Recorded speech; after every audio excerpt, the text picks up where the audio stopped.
Buenos días, muchachos. ¿Se ve y Buenos se días, escucha profe. bien? Sí, profe. Ok, pura vida. Bueno, ahí siguen entrando, pero vamos a comenzar.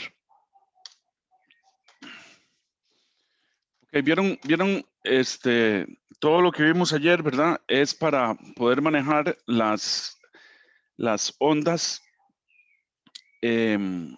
en el tiempo, ¿verdad? Tanto el voltaje como la corriente alterna los vamos a representar como una sinoidal o una cosenoidal. Ok, entonces vimos el comportamiento de esas funciones. Ahora vamos a ahondar un poquito más y vamos a definir otras cosas para poder manipular y predecir qué es lo que va a pasar con con los circuitos de corriente alterna. Pero entonces fíjense que ahora, digamos, van a ver que el tratamiento de la corriente alterna es similar al tratamiento de la corriente directa, excepto que hay un método buenísimo para poder calcular y diseñar circuitos y poder obtener la respuesta en el tiempo. Entonces, sin más, pues compartamos pantalla y empecemos.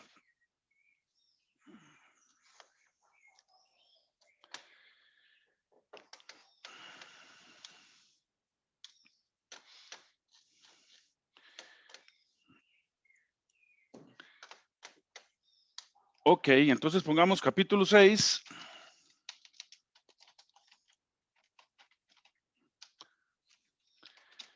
Elementos básicos y fasores. Y esto es lo que tenemos que ver para poder hacer el otro laboratorio que tenemos que hacer. Ok, entonces vamos a poner como primer punto la onda senoidal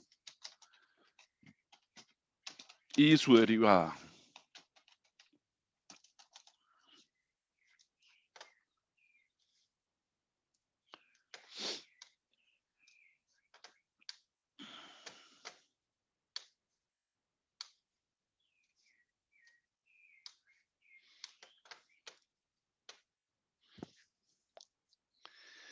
Entonces, en general, tenemos lo siguiente. Si tenemos una función senoidal,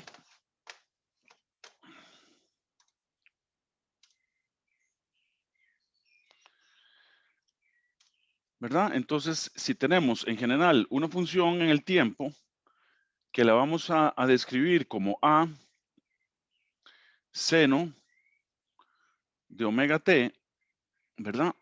Entonces, esto implica que f punto de t, f punto significa en física la derivada con respecto al tiempo, ¿ok? Siempre cuando ustedes ven un punto sobre una o dos puntos es la segunda derivada.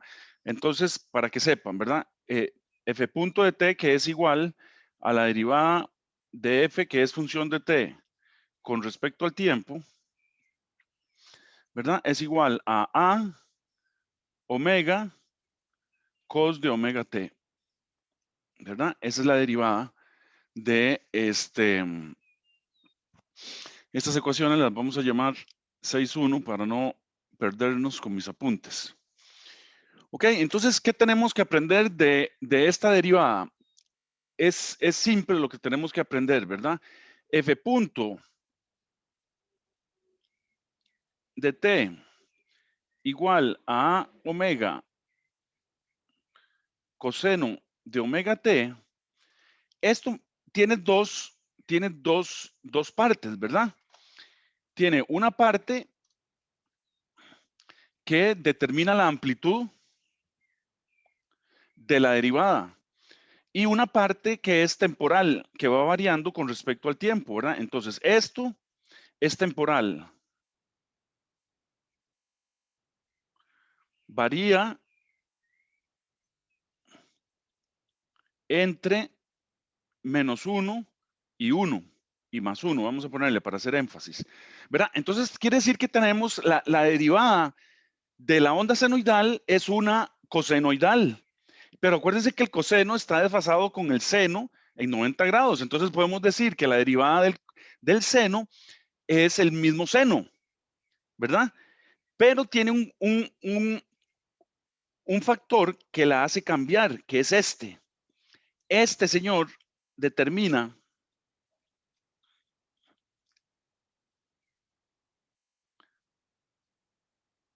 la amplitud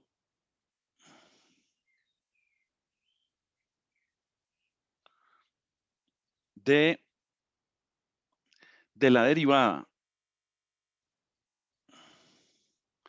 Y, por tanto, ¿qué determina la derivada en una función? ¿Qué es la derivada de una función en general? Natalia, ¿qué es la derivada?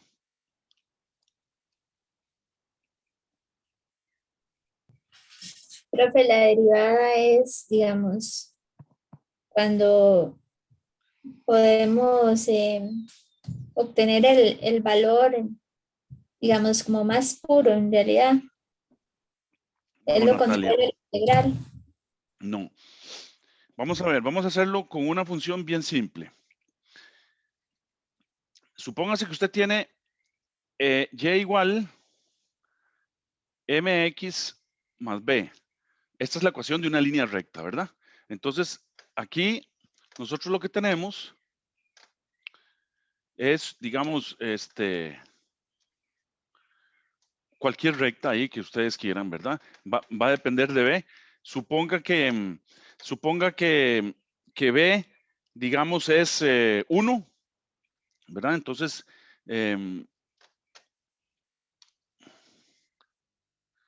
supongamos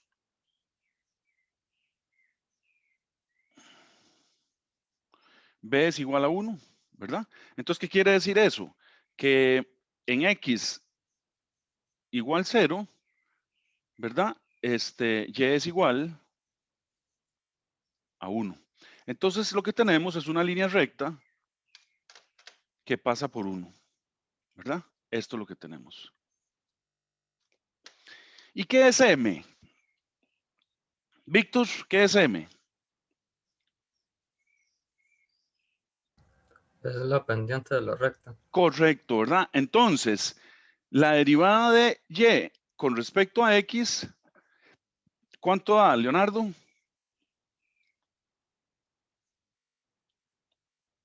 Sería X. No, M, ¿no? correcto, M. Ok, entonces quiere decir que la derivada de la función me describe la pendiente de la función. Ok, entonces M me dice qué tan inclinada es la recta. Si muy inclinada, mientras mayor sea M, mayor es la inclinación de la recta. Entonces, igualmente, aquí con esto, volvemos a esto, y entonces determina la amplitud de la derivada y por tanto su pendiente. ¿Ok? Entonces quiere decir que a mayor omega, mayor es la pendiente de la función en todos sus puntos, porque f punto de t va a depender la amplitud de omega. Entonces, a mayor omega, mayor es la amplitud de la pendiente. Entonces, esto implica que a mayor omega, mayor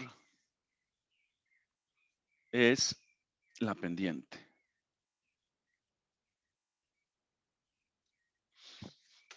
Ok, entonces ya sabemos cómo se comportan la corriente y el voltaje.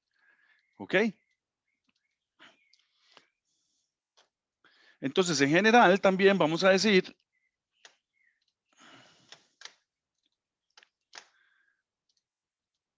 entonces, en general, para un voltaje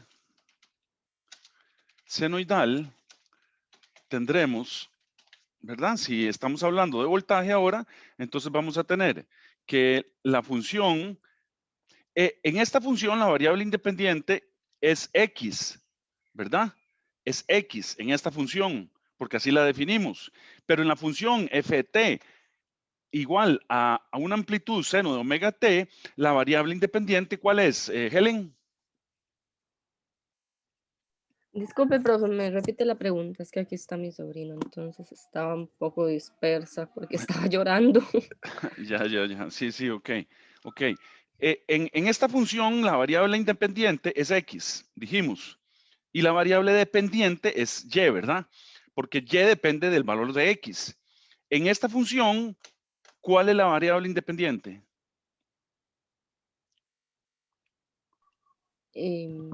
¿Sería la amplitud? No. No, la amplitud es constante. La amplitud varía entre más A y menos A, punto. Porque la parte temporal, que es el seno de omega t, es el que oscila entre más 1 y menos 1, entonces la amplitud va a oscilar entre más A y menos A. Entonces, ¿cuál es la variable independiente en esta función?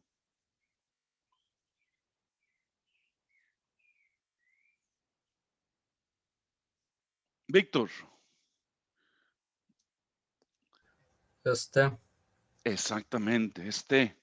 Pero yo no sé por qué no me contestan eso. Si ustedes están ya en ecuaciones diferenciales, esta es la variable independiente. ¿Ok? Y esta es la variable dependiente. ¿Verdad? Entonces, en general, para un voltaje senoidal, tenemos que el voltaje, función de T, es igual a un voltaje máximo, EM, seno de omega T, más menos zeta. Ahora sí lo vamos a trabajar en general con el ángulo de fase. ¿Ok? Y esto implica que la derivada del voltaje E punto de T con respecto al tiempo, entonces es E omega EM coseno de omega T más menos zeta.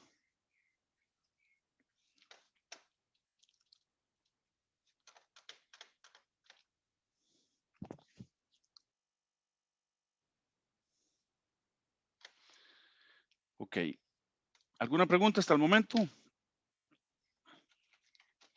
Vean, tienen que tener bien claro que las matemáticas que ustedes estudian no es porque en el programa algunos profesores quieren mortificarle la vida y quieren que ustedes lleven cálculo 1, cálculo 2, cálculo 3, ecuaciones diferenciales. Algunos ingenieros van a llevar matemáticas superiores para ingeniería. Los físicos llevamos, además de todas estas 5, llevamos métodos matemáticos para la física 1, métodos matemáticos para la física 2, métodos matemáticos para la física 3. Y es un dolor de cabeza, claro, sí, se le quiebra la cabeza a uno.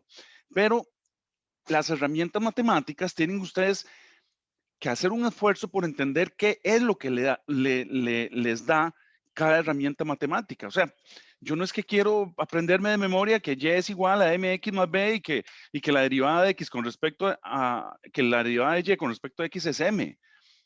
O sea, eso no tiene trascendencia.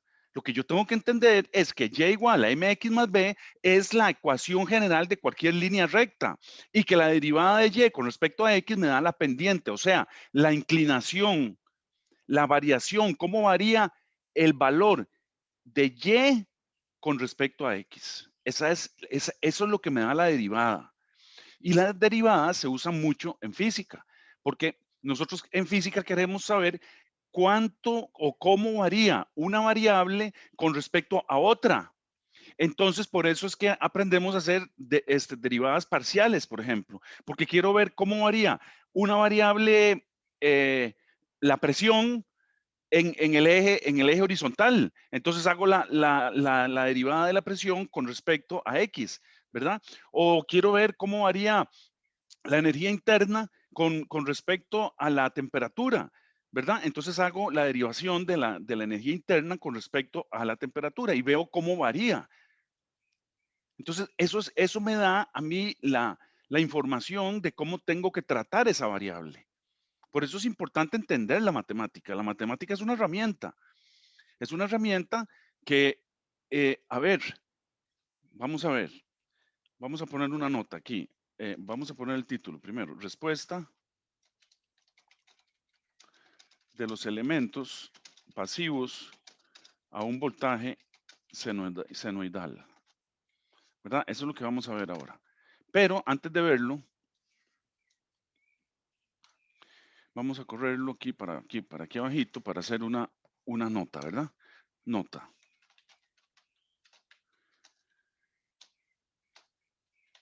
Las matemáticas son una herramienta muy valiosa para entender y resolver problemas de ingeniería. Vean un ejemplo que les voy a dar muy sencillo. Vean, por ejemplo, ustedes en matemática pueden tener,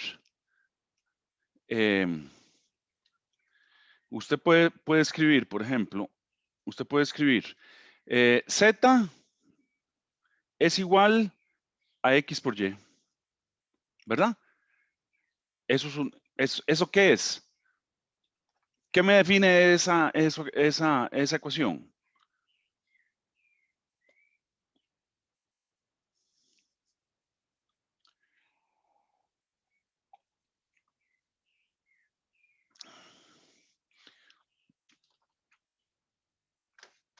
Matemáticamente, ¿qué me define esta ecuación? La han visto, ¿no? En los cursos de matemática.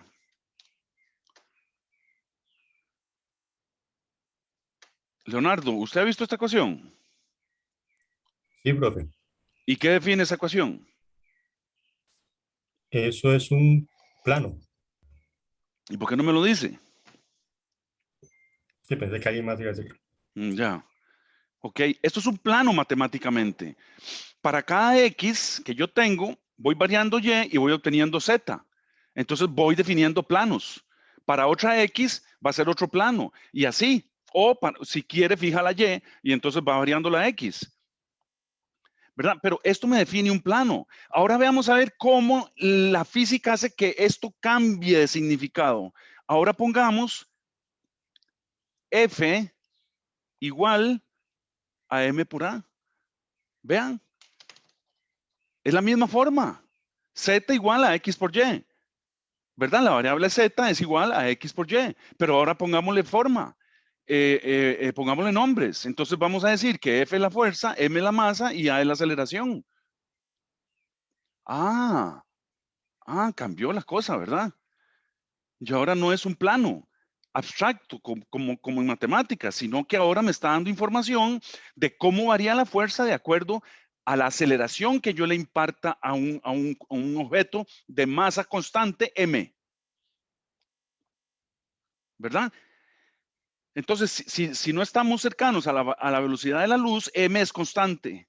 Si estamos cercanos a la velocidad de la luz por efectos relativísticos, entonces m ya no es constante, va a ir variando. Pero en la Tierra, en el planeta Tierra, no se ha logrado llegar a alcanzar que objetos viajen cercano a la velocidad de la luz. Entonces, m es constante para efectos prácticos.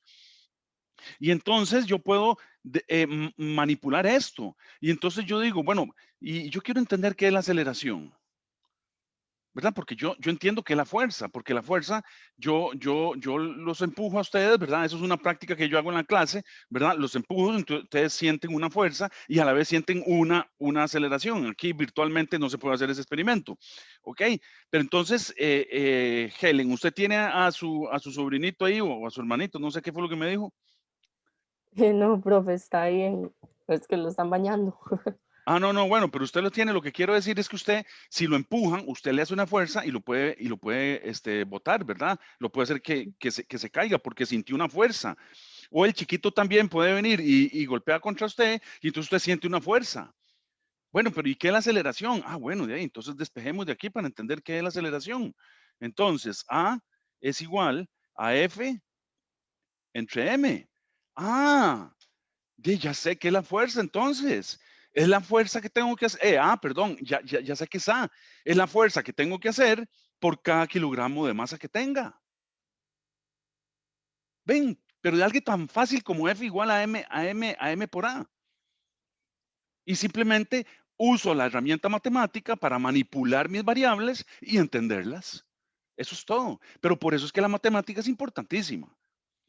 Pero no tiene sentido esto. Esto no tiene sentido. Esto solo tiene sentido para los matemáticos que quieren pensar en planos abstractos y en cosas ¿verdad? Eso no tiene sentido para ni los físicos ni los ingenieros.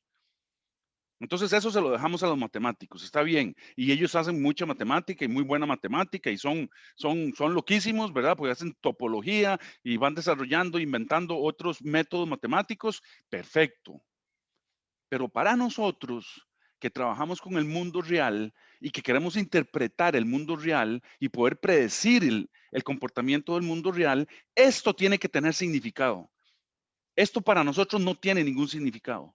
En cambio, esto sí tiene significado para nosotros.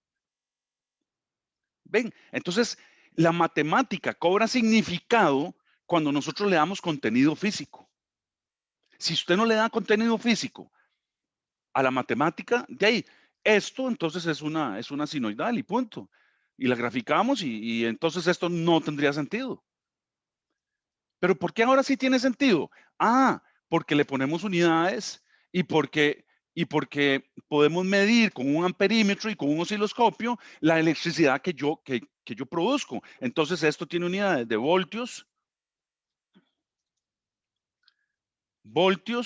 ¿verdad? Y lo puedo ver en un osciloscopio. Entonces veo la corriente. Ok, entonces es una sinusoide.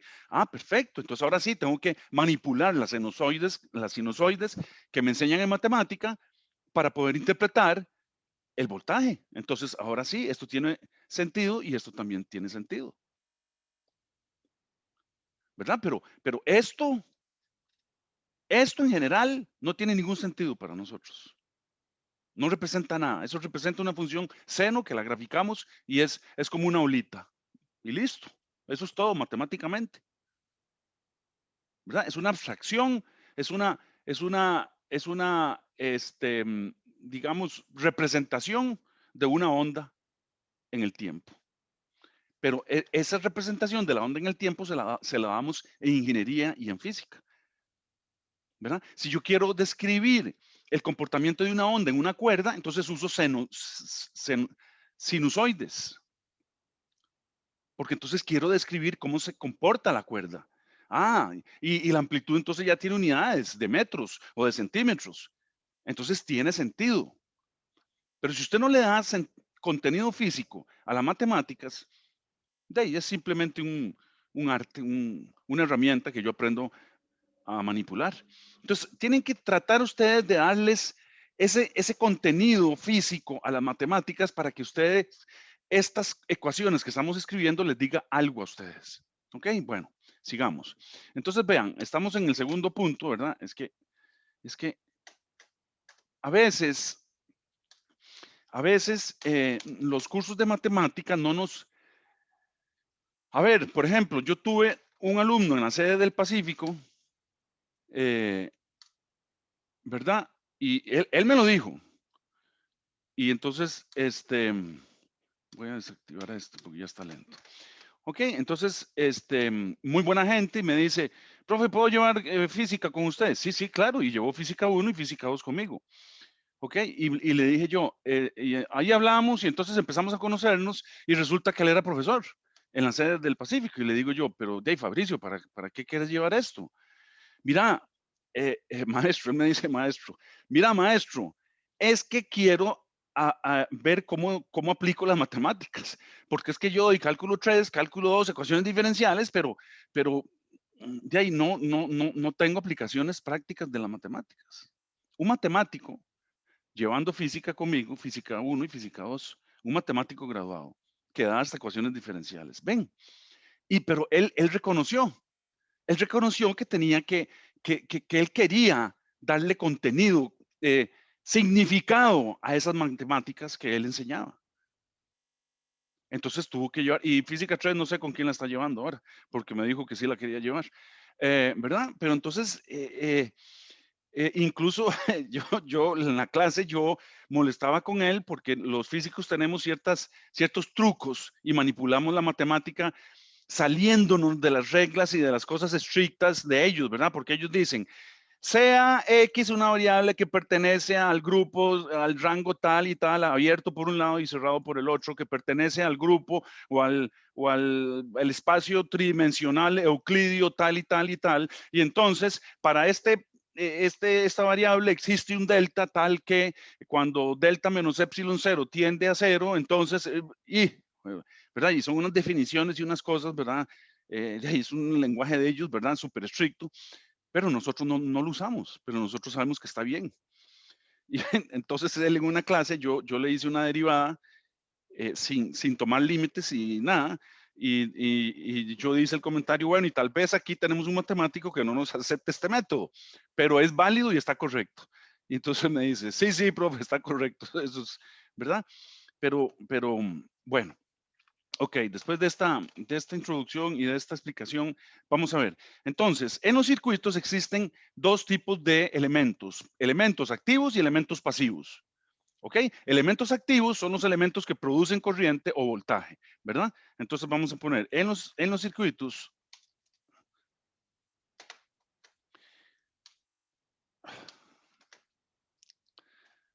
en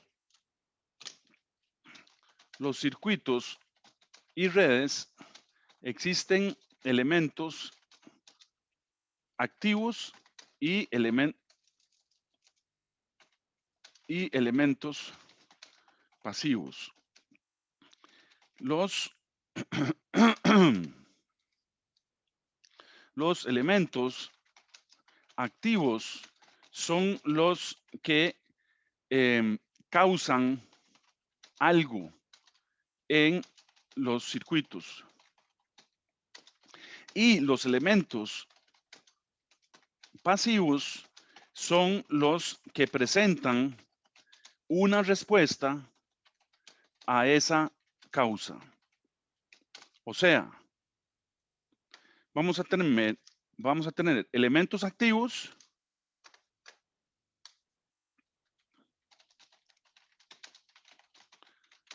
¿verdad? Vamos a tener, por ejemplo, una batería. Una batería, usted cierra un circuito con una batería y entonces la batería le produce un efecto, ¿verdad? ¿Cuál es el efecto que le produce esta batería? Cuando usted cierra un circuito que le pone una resistencia, por ejemplo, que eleva el voltaje, ¿verdad?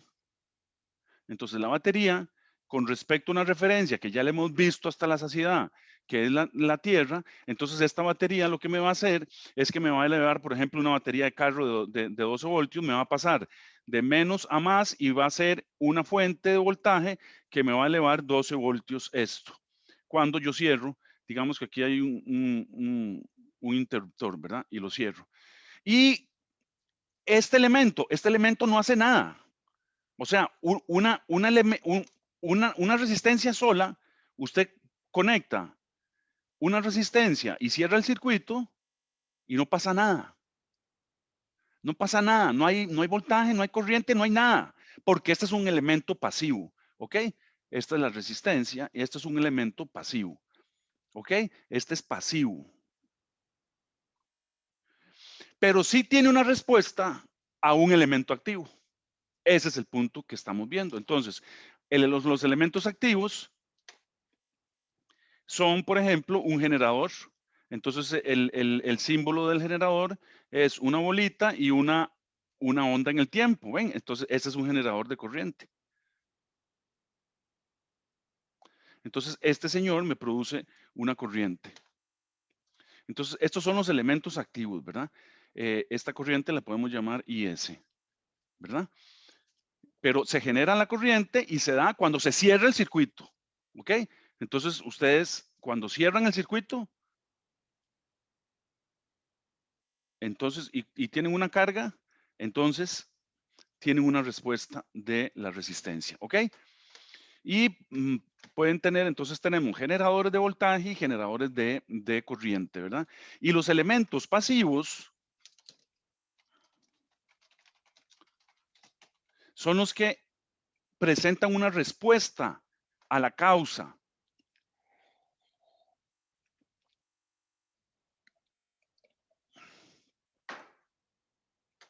Ay, qué rico estaba ese café. Bueno, entonces los elementos pasivos son las resistencias, los capacitores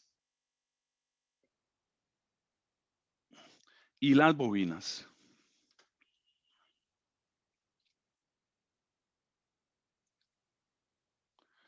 Ok, entonces estas son las resistencias.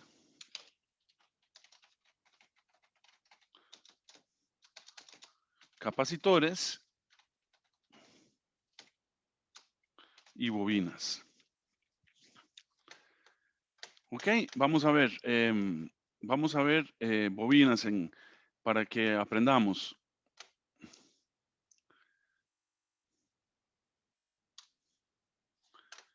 ¿Verdad? Le decimos a Google que me enseñe bobinas. Entonces vamos a ver bobinas. Entonces voy a compartir esto, ¿verdad? Entonces vamos a ver las imágenes. ¿Me están viendo el Google mío? Sí, profe. Ok, ven. Entonces todo esto son bobinas. Todo esto y se usa en la industria para hacer transformadores y para hacer otro montón de cosas como toroides. Esto es un toroide. Este es otro toroide. Ven, las bobinas de los motores, ¿verdad? Este es un rotor de un motor eléctrico y usa un montón de bobinas. Y esas bobinas son las que inducen un campo que hacen que se produzca un torque y que el rotor rote. Ok, ahora veamos capacitores para que entendamos que son capacitores. Ven, todos estos elementos son capacitores y se usan para controlar, hacer estable los sistemas eléctricos. Ya vamos a ver cómo se usan y cómo manipularlos, ¿ok? Y las resistencias, ya se las había enseñado, ¿verdad? Resistencias son todos estos aparatitos que se usan en las redes, ¿verdad? Y en las tarjetas electrónicas, etcétera. Entonces, yo creo que había una tarea que ustedes tenían que aprender cómo leer este código, ¿verdad? El código azul, el código rojo, el código verde, ¿verdad? Que había una tarea que había que hacer eso. Helen. Sí, profe, en la primera, creo que en la segunda. No, en la primera. Bueno, sí, yo creo que, bueno, en una de esas. En la primera fue, sí. Sí, Ujú. ok. Bueno, entonces pues vamos a la pizarra. Ok.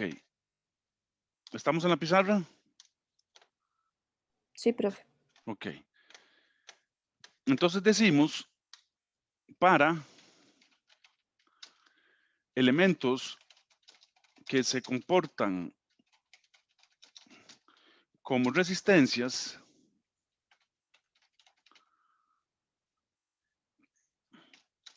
su valor resistivo no se ve afectado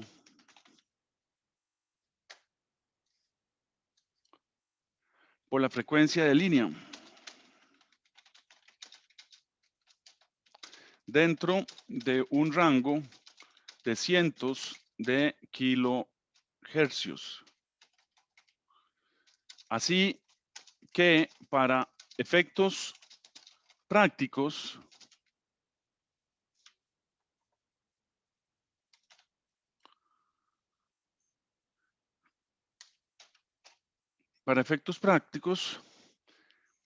la ley de Ohm se cumple y podemos, escribir las siguientes ecuaciones. Acuérdense, para resistencias,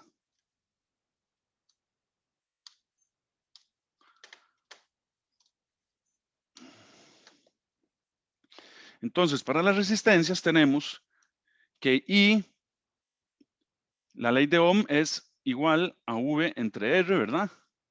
Entonces V siendo estamos en circuitos de corriente alterna, entonces el voltaje es una senoidal, ¿verdad? Entonces tenemos que esto es Vm seno de omega t entre